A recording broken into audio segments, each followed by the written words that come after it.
খারাপ রাস্তা নিয়ে মেম্বারকে অভিযোগ জানানোয় গ্রামবাসীদের ওপর বোমা চালানোর অভিযোগ। বুধবার বিকেলে বোমাবাজিতে উত্তপ্ত হয়ে উঠল মুর্শিদাবাদের রঘুনাথগঞ্জ থানার সম্মতিনগর পঞ্চায়েতের আহমদপুর। গ্রামবাসীদের লক্ষ্য করে বোমাবাজি করার অভিযোগ উঠেছে তৃণমূল কংগ্রেসের গ্রাম পঞ্চায়েত সদস্যের বিরুদ্ধে। বিষয়টি নিয়ে উত্তপ্ত পরিস্থিতির সৃষ্টি হতেই ঘটনাস্থলে পৌঁছয় রঘুনাথগঞ্জ থানার পুলিশ। এলাকায় ভাঙচুর চালানোর অভিযোগ উঠেছে। ঘটনাস্থলে রয়েছে বিশাল পুলিশ বাহিনী। আপাতত নিয়ন্ত্রণে রয়েছে পরিস্থিতি।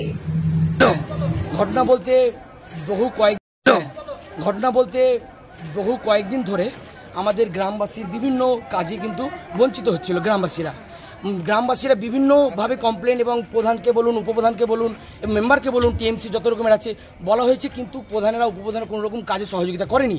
এবং তার আপনারা প্রমাণও পেয়ে যাবেন। এই ওয়ার্ডে ড্রেনগুলো, তার রাস্তাগুলো বিভিন্ন রকম অকেজো হয়ে আছে। সেই গ্রামবাসীর মানুষের যে প্রতিবাদ বা মানুষের যে দাবি, সেই দাবিটা করায় অন্যায়। এই অন্যায় হয়ে গেছে মনে হচ্ছে। অন্যায় এই বলা দাবি করাতে তৃণমূলের যে টিএমসি লিডারগুলো আছে, প্রধান থেকে মেম্বার থেকে, যেমন মুনি এবং রহিম এবং আরও বিভিন্ন কয়েক উপপ্রধান আছে, মেম্বার আছে, তারা কিন্তু জনগণকে থ্রেট দিয়েছে রীতিমতো। সেটার ভিডিও আপনি পেয়ে যাবেন। একদিন আগে এসেছিল এবং ওনার গ্রামবাসীদের কাছেই পেয়ে যাবে যে একটা মেম্বারকে জনসাধারণ কোনো অসুবিধা যদি জানায়, সেখানে কি বলে মেম্বার যে তুমি একে ভোট দাওনি, ওকে ভোট দাওনি? আরে মেম্বার তো সবার মেম্বার, প্রধান তো সবার প্রধান, সরকার সবার, মাননীয় মুখ্যমন্ত্রী সবার। তাহলে সেখানে আজকে টিএমসিরা আজকে এইভাবে মস্তানি করছে, কোনো জনসাধারণের উপরে অত্যাচার করছে। দেখুন আজকের ভিডিও।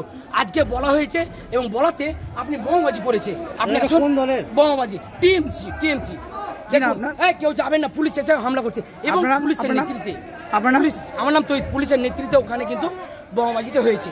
পুলিশ ওখানে দাঁড়িয়ে ছিল এবং বোমাবাজি। আপনি আসুন।